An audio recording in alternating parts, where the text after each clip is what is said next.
The curse of the ghost cattle. The farm, that time forgot red dust, clung to Lucas's throat like ground glass. He wiped the sweat from his brow with the back of his hand as he stared at the fallen sign at the property's entrance. The faded letters were barely legible. Santa Helena Farm, founded in 1892, 133 years. And now it was his. The lawyer had said it was an unexpected inheritance from a great-uncle Lucas didn't even know existed. 700 hectares of land in the interior of Goiás, with a once imposing main house and pastures stretching as far as the eye could see. It seemed like the beginning of a new life. It seemed like salvation.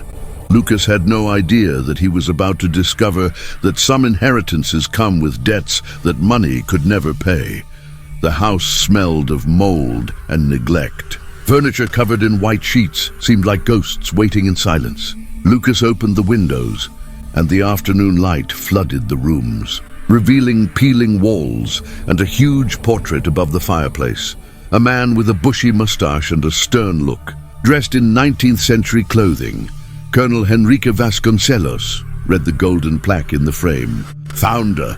There was something unsettling about those painted eyes. They seemed to follow Lucas's every move around the room. That first night, he slept poorly, not because of the natural creaks of an old house, but because of sounds that made no sense. Mooing, dozens of them. They came from the pastures, clear as if a whole herd of cattle were out there under the moonlight. But when Lucas ran to the window, the fields were empty, absolutely empty. He convinced himself that they were echoes coming from some neighboring farm. After all, sound travels far in the open countryside. But deep in his chest, a pang of unease had already taken root. The following morning, Lucas was surprised by a knock at the door. It was an elderly man, his skin tanned by the sun, wearing a worn leather hat and with eyes that had seen too much. "Mr. Otavio, at your service," said the old man, taking off his hat. "I was foreman of this farm for 42 years. I served your great-uncle until his last day." Lucas invited the man inside, relieved to find someone who knew the property. While they drank reheated coffee, Otavio looked around the room with an expression that mixed nostalgia and fear. "Did you hear anything strange last night?" Lucas asked, trying to sound casual. Otavio stopped with the cup in midair. His eyes met Lucas's, and for the first time, the young man saw something that chilled him to the bone. Pity. "You heard the mooing, didn't you?" Lucas nodded slowly.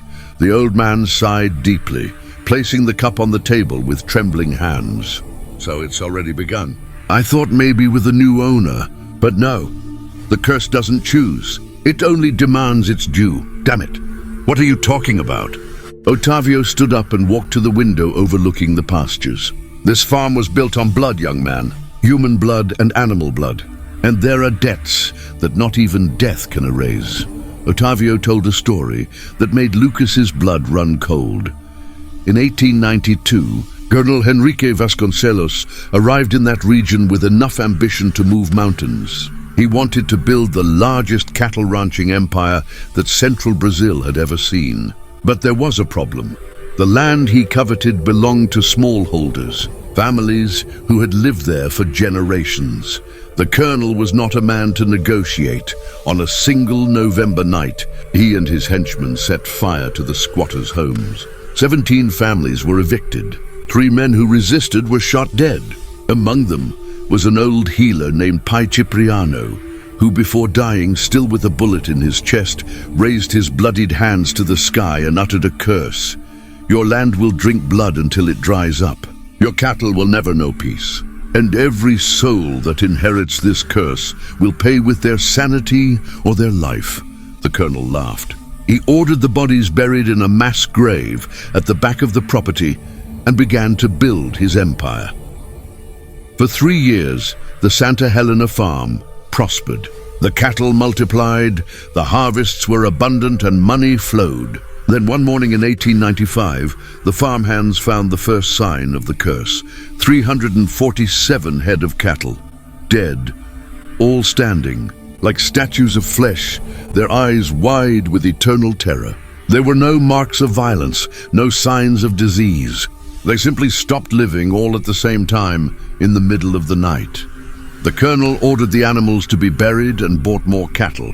The following week, another 200 died in the same way, and then the apparitions began.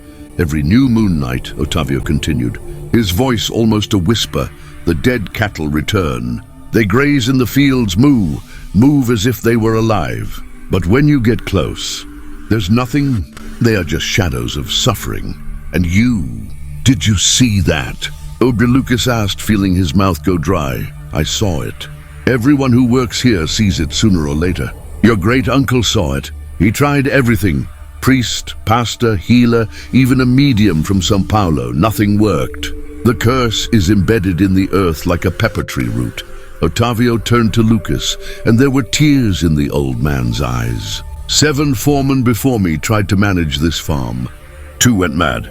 3 committed suicide. 1 simply disappeared. And the last one? Well, I'd rather not talk about the last one. And you? Why did you stay? Because I have nowhere else to go. And because someone needs to warn the newcomers. Your great-uncle died peacefully because he never tried to defy the curse. He accepted it. He let the farm become what it wanted to be, a tomb. Lucas felt his anger boiling over. I'm not going to accept this. There has to be a rational explanation. Gases in the ground, collective hallucinations, I don't know. But ghosts, curses? That doesn't exist. Otavio put his hat back on and headed for the door. Before leaving, he looked back one last time. The new moon is in 3 nights, young man. You'll see it with your own eyes. And then you'll understand that there are things in this world that reason cannot grasp. Lucas was not a man to give up. He'd grown up in São Paulo, studied engineering, and believed in science and logic. Curses were just superstition among simple people. There had to be an explanation. Over the next 2 days, he scoured the farm. He found old records in the dusty library of the manor house, accounting books that showed initial prosperity followed by catastrophic cattle losses. Letters from the colonel to veterinarians, scientists, even a bishop, all unable to explain the deaths. And he found something else. Hidden behind a bookshelf, a diary. It belonged to Colonel Henrique himself. The first pages depicted a confident man describing his grand plans. But as the years passed, his handwriting deteriorated and the words became erratic. March 15th, 1896, I saw them again tonight. Hundreds of them grazing under the moonlight. I sent John to check, and he came back pale as a shroud, saying there was nothing there. But I saw them. Am I going mad, or is the earth alive? June 23rd, 1896. I haven't slept for 4 nights. The mooing never stops. My wife has fled to Rio. My children fear me. The farm hands look at me with pity. But I will not give up. This land is mine. September 2nd, 1896, I found the mass grave. I unearthed the bones. I tried blessing them, burning them, throwing them in the river. Nothing works. Father Cipriano is dead, but his voice still echoes in my ears. He will pay with blood. How much blood is enough? The last entry was from October 1896. I understand now. The land doesn't want money. It doesn't want prayers.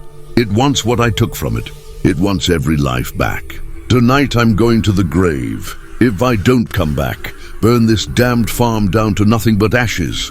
Colonel Henrique Vasconcelos was found dead 3 days later, hanging from a tree near the mass grave. Suicide, they said. But Otavio told Lucas that the body was covered in hoof marks, as if it had been trampled by a whole herd of cattle. Lucas decided he was going to settle this once and for all. On the night of the new moon, he prepared himself. Flashlights, camera, audio recorder. If something was happening, he would document it. He would prove it was fraud, a hallucination, or anything else explainable. Otavio tried to stop him. Don't do that, young man. Those who defy always pay the highest price. But Lucas had already made up his mind. At 11 o'clock at night, he was positioned in the middle of the main pasture, equipment ready, heart pounding, but mind determined. Midnight has arrived. The silence was absolute. Not a cricket chirp, not a wind. It was as if the world had held its breath. Then Lucas listened, a moo, distant, then another, and another. The sound grew louder, coming from all directions at once. He turned on the camera, pointing it where the sound seemed loudest, and then he saw them. Emerging from the darkness like solidified smoke, hundreds of animals. Cattle of all breeds, some that Lucas didn't even recognize, probably extinct for decades. They walked in formation, silent despite the mooing that filled the air, but the worst part wasn't seeing them. The worst part was that Lucas could feel the ground tremble beneath the hooves that didn't touch the earth. He could feel the heat emanating from bodies that had no temperature. He could feel the absolute terror radiating from those empty eyes. They weren't ghosts. They were something worse. They were crystallized pain, suffering made eternal. Lucas's camera fell from his trembling hands. He wanted to run, but his legs wouldn't obey. The herd of cattle was approaching, and in the middle of it, Lucas saw something that almost made his mind collapse. A man, thin, tall, dressed in blood-stained rags. Father Cipriano, or what was left of him. The healer, dead for over a century, walked in the center of the ghostly herd, and his eyes were fixed on Lucas. The specter raised a bony hand, pointing directly at Lucas's chest. Then it spoke, and its voice was like earth falling onto a coffin. Air by blood, air by debt. The land claims its due. It always claims its due, Lucas screamed, or tried to scream. There was no air in his lungs. The herd of cattle surrounded him now, so close he could see through them, through their translucent ribs, through their hearts that weren't beating. And then, as suddenly as they appeared, they disappeared. Lucas collapsed to his knees, vomiting, crying. All the certainties of his rationally constructed life crumbling like a house of cards in a gale. Ottavio found him at dawn, still in the pasture, catatonic. It took Lucas 3 hours to be able to speak again. When he finally regained his voice, there was only one thing he could ask. How do I break the curse? The old foreman shook his head. Many have tried. None have succeeded. There has to be a way. There always is. Ottavio looked at Lucas with a mixture of compassion and respect. There's a story that your great-uncle investigated in the last years of his life. He never had the courage to try, but he left notes. They returned to the main house. In a safe hidden in the library, Ottavio retrieved a sealed envelope. Inside, yellowed pages covered in the trembling handwriting of Lucas's great-uncle. The curse has been cast upon the land and upon the lineage, Lucas read aloud. Father Cipriano said that blood demands blood, but not the blood of vengeance, the blood of restitution. A direct descendant of Enrique Vasconcelos must return to the land what was taken. He must undo the empire built upon injustice. Lucas looked at Ottavio. It means you have to give up the farm. More than that, you have to find the descendants of the families who were evicted and return the land to them.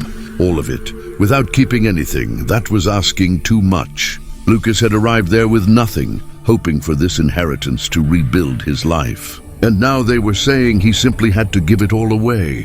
What if I don't do it? Ottavio didn't answer. He didn't need to. The empty eyes of the ghostly cattle had already given the answer the night before. Lucas spent a week in agony. He researched, investigated, tried to find loopholes. He looked for other descendants of Enrique Vasconcelos who could take on the burden. There was no one. He was the last one. Every night the mooing returned, louder, closer, and the apparitions began inside the house. Shadows in the hallways, hooves on the porch. Once Lucas woke up and saw Father Cipriano standing at the foot of his bed, just watching, waiting. On the 10th day, Lucas made his decision. With Ottavio's help, he tracked down the descendants of the 17 families expelled in 1892. Some were in the region, others scattered throughout Brazil. It was detective work that took 3 months. When he finally gathered representatives from all the families, Lucas did the unthinkable. He transferred complete ownership of the Santa Helena farm to a consortium formed by them, without charging anything, without asking for anything in return. The lawyer thought Lucas had gone mad. He tried to convince him to at least sell. But Lucas was adamant. This land was never mine, he said. It was never my family's. It's time to right a wrong that's been over a century old. On the night the papers were signed and registered, Lucas slept at the Santa Helena farm for the last time. He expected the mooing, the apparitions, the usual terror. But for the first time since he had arrived, the night was silent. Completely silent. In the morning, Ottavio found him on the porch. The old foreman was crying. "You did it," whispered the old man. "For the first time in 130 years, the land is at peace." Lucas looked at the pastures. The morning light bathed them in gold, and for the first time, they seemed like just pastures, no longer prisons of eternal suffering. That afternoon, as Lucas packed his few belongings to leave, he stopped before the portrait of Colonel Henrique. Those stern eyes that had previously seemed to follow him were now different, softer, almost grateful. "I broke your curse," Lucas said to the painting. "But I also freed you. I hope you can finally rest." A gust of wind swept across the room, and Lucas could have sworn he heard a sigh of relief, of gratitude, of liberation. 3 years later, Lucas returned to the region. He had heard that the Santa Helena farm was thriving under the collective management of the descendant families. They had transformed part of the property into a sustainable cooperative with rural tourism and environmental preservation. He was received as a hero. Ottavio, now over 80 years old but still strong, embraced him with tears in his eyes. "You saved more than a farm, young man. You saved the souls trapped here. You saved the land itself." They walked through the pastures, and Lucas noticed something extraordinary. Where there had once been only grass and fencing, native trees were now being planted. And in the place where the old mass grave had been, a memorial had been erected. A simple plaque read, "In memory of the 17 families and all who suffered in this land. May blood never again be spilled for greed." That night, Lucas accepted the invitation to have dinner with the families. Stories were told, laughter was shared, and for the first time in over a century, the Santa Helena farm was truly alive. Not the kind of life Colonel Henrique had imagined, cold, calculating, built on exploitation and death, but with the kind of life that matters: community, justice, redemption. When Lucas left the next day, he looked out the car window at the farm that had almost destroyed him, but ended up transforming him. There were no ghost cattle. There were no curses. Just fertile land full of promise, finally free from the past that haunted it. And somewhere between the world of the living and the dead, Father Cyprian finally closed his eyes and rested. His vigil was over. Justice, even if a century late, had been served. The curse of the ghost cattle was broken. The Santa Helena farm was at last at peace.